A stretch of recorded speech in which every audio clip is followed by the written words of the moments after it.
just because I guess so much goes into the season. A lot of people's hard work, effort, and it all comes down to 90 minutes. So happiness. I've said it. Relief was one, not because we didn't expect to, but just like I said, the amount of work that goes into preparing us, our families, the staff, the two media boys that we've got to say them because they're here. But and then more importantly, you see the fans. You see the fans and what it means to them. And having experienced that last year, and they have small memories. A lot of fans, they're expecting every year success. So that builds onto it. And like I said, seeing that at the end of the game and the hours after it was special. So we were really happy. But at the same time, we made it known that we'll enjoy that night on Monday night, and then we start looking forward. And it sounds cliche, but that's what we've been about: is at the right times enjoying things, but always looking to get better, and that coincides with why we're here in the final series. Was there any extra sweetness in that they might have disappeared for the final, for the presentation, but there was you did it in front of a contingent of Victory fans? Without a doubt, Joey. But I've said on record here already, I have to commend them for coming out.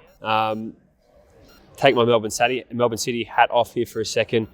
The fact that they've turned up, paid their own money to try and give their club and their players any advantage by putting us off. People say, football struggles here in Australia. Well, that showed, that there's real passionate people, albeit the rivals of our club, but real passionate people wanting to do well for their club, and I can only commend that. As a player, it didn't give me any extra motivation, but like I said, it was sweet knowing that they were there and they were seeing us score goals. It was just unfortunate they didn't stick around for the best part, and that was the trophy lifting. But all jokes aside, like I said, I know they don't like me, and it is what it is. But I can only commend them for doing that and coming out. They fell short, but they'll be doing the same for the next few games for their club. And like I said, taking a whole holistic approach, it's good for football that you have people that are passionate and care about their club. Gone back-to-back Premier's place, and now you can actually make history by being the first A-Leagues club to do the double back-to-back. I mean, what sort of... I haven't heard so much the line back-to-back, in the last few days than I have since Drake made a song about it. So a lot to get said about it. I haven't focused too much on it. Like I said, ever since we've won it, it's just been back-to-back, and as players, it was never talked about. Only now I've just started asking questions. I didn't know if Sydney had done... I know they did back-to-back grand final wins, but premierships I wasn't too sure. So that just shows how much I've known about it. It's doing the double. Okay, there you go. So it doesn't add anything to the challenge ahead for us. It doesn't add any extra motivation. Ultimately, winning the title means more than anything. So it just carries the same feeling as anything. So we're aware of what needs to be done, but we're also a bit of unknown because other teams have improved. So we need to make sure that, working towards next week's semi-final, that, we have to improve. The second half probably wasn't our best game of football. So there's a lot of work to do, but, we're confident in our ability and what we need to do. Speaking of unknowns, it's different final structures. Yeah, exactly, and that too. Yeah. Last year. What do you make of it? The two-legged? Well, exactly. I haven't got a real opinion on it, which is unusual because I have an opinion on a lot of things. But it is what it is, and I guess it gives an opportunity, for the lower-ranked teams to really have a good crack, because usually it's just one-off game at the home team, isn't it? So it does give an opportunity for that, but it's the same meaning. You have to go out there and beat the opposition, and that opposition has to be over two legs. So I don't think the approach will change too much. It's not like we'll go out and away and try and get a draw and then try and bring it home to AAMI. No, that won't be the case. It'll be about trying to win the two games. And I think coming from Asia, we've learned a little bit about ourselves as a team and the way we go about things on the field and managing games. So that'll, I think, be a benefit to us come this final series. But ultimately, we need to try and play our best, we need to play our best to advance, and that'll be the motto going forward is trying to win things, but also be our best. Has this season been harder, generally? Yep. Without a doubt. I've said it a few times, and I'll keep saying it. This season's been the hardest A-League season I've been involved in. And I'm not even talking about the standard on the pitch, the rivals and how well they've been going. You take in COVID, which has been around for a few years, but you take in the fixtures. COVID obviously went through every team, so more games, had to be rescheduled. We had to go to Asia, so we had games in advance. On top of COVID, we had, 6 Socceroos missing because of FIFA dates against Western United, who were flying. Every challenge off the field has been a tough one, and I haven't even talked about on the field yet. So, without a doubt, I've heard opposition coaches say, but this season has been the hardest, and I kind of think it'll mean this final series will be the hardest, just because of the different format, but also the improvement, and also teams can reflect on their season, and they've got this far to make the finals. They're obviously doing well, so they'll use that as motivation and reflect on that. So, without a doubt, the hardest season.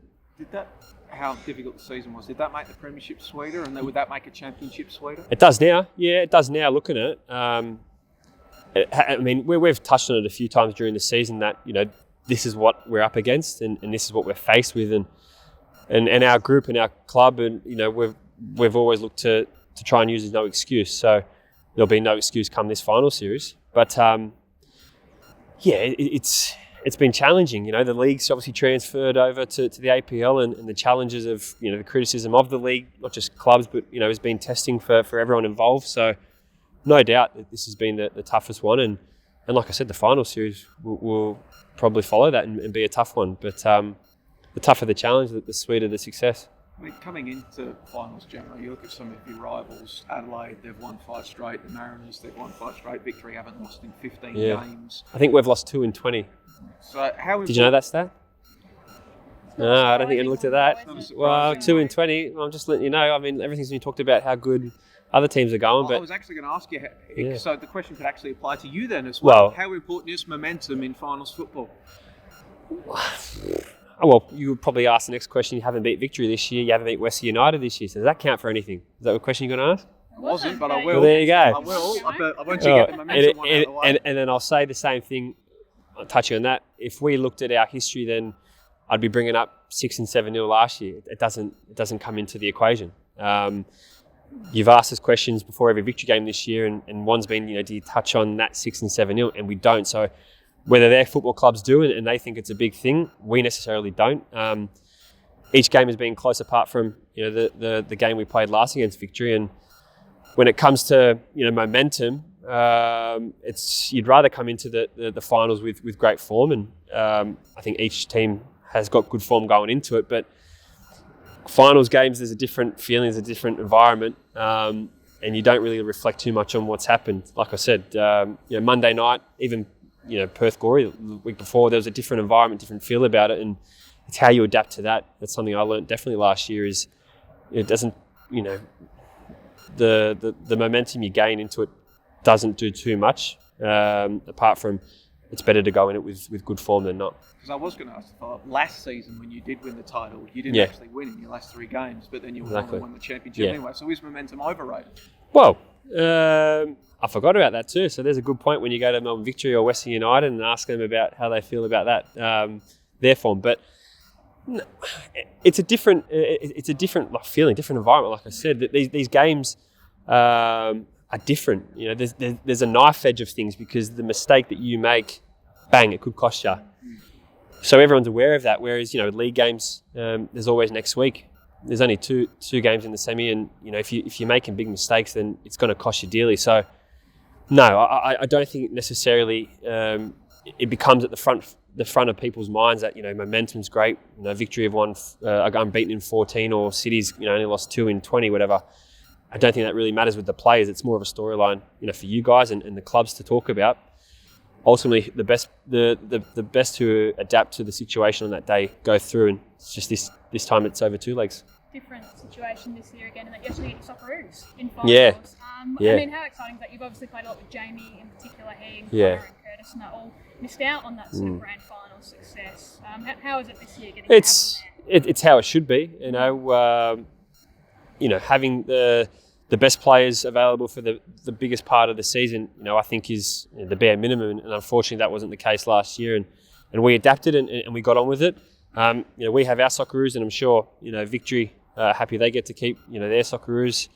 And it makes it, like I said, the best players need to be playing at their best time. So we're happy that they're there, and I'm sure for those boys, albeit they earned every piece of silverware last year, but I'm sure they were a little bit, distant from it because they weren't here on the night we won the grand final. So it's not going to be talked about, but I'm sure those boys who missed it last year will be looking to be a part of it this year, and it might give them, I don't think extra motivation, but it might give them that more, feeling coming into games and making sure that they, along with everyone else, and do everything they can to win again.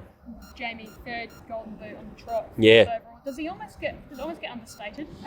Well, it was bad. Yeah, I thought he was poor this year. I think he scored 15. Last year he scored, I think, 20 odd. So, it wasn't not one of his best seasons, was it? Let's be honest. You have to appreciate what he does. He for some reason, he gets, I think, applauded on domestic level, but when it gets to Socceroos and equations talking about who's going to be the number 9, people quickly forget him. And I think that's a little bit disrespectful. I'm not saying you have to use, domestic form always, but, this guy's repeatedly scored goals, won golden boots. And I think, when it comes to the national team and the talk around him, he probably doesn't get the respect he probably deserves, but you'll never hear him say that. He's a pretty humble guy and a hard worker, and someone our team looks at and for when it comes to big moments in games, and he's repeatedly year on year scored goals, and knowing him pretty well, we're very close. He definitely feels last year missing itches him, so he's going to do everything he can without a doubt to try and get that opportunity to be here for a grand final win. I think I overheard before you were expecting a new arrival. Yeah. In your household. Is it the next few weeks? Next Thursday. So, So what happens if you're on the road or you're playing a game and the new arrival comes? What look, happens if that occurs? I think there's a few options. Obviously, if Qantas don't have any flights out, then I tap the City Football Group and see if we can get a private jet out.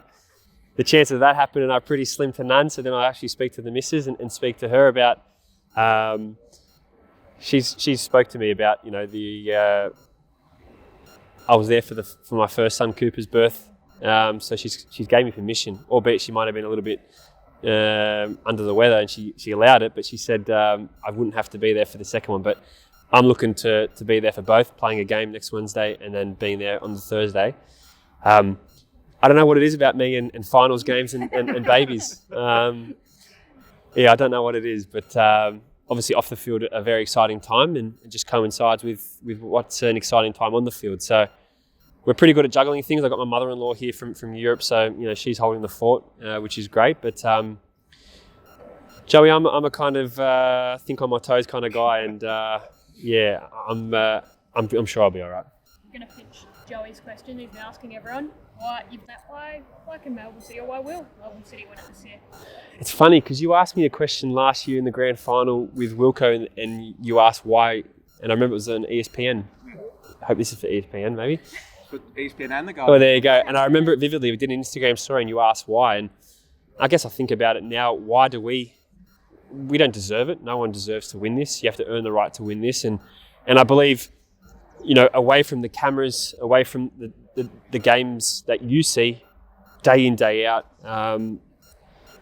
the want to get better, the need to get better is so high in our football club, and not just players but staff that work day in, day out with us. We want and need to get better, and I feel for what we've done so far, we've shown that we're capable of doing the pretty things, but also doing the dirty and tough things. And for us, like I said, we're not. You have to earn this. You have to earn the right to win it, and we intend to every day, not just on game day, but every day.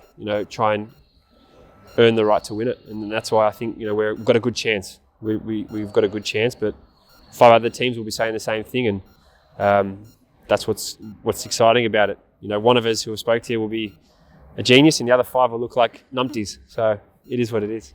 Just a couple of those guys who were there last year, Florin and Aiden. Do you think you'll get either of those back? Flo, I think Flo's tracking really well. Aiden's, I don't know what was reported about Aiden. Well, these guys said probably season ending. So well, there you go. Look, Aiden's probably struggling for for any game time, but miracles do happen, and you never say never with him because he's such a focused individual.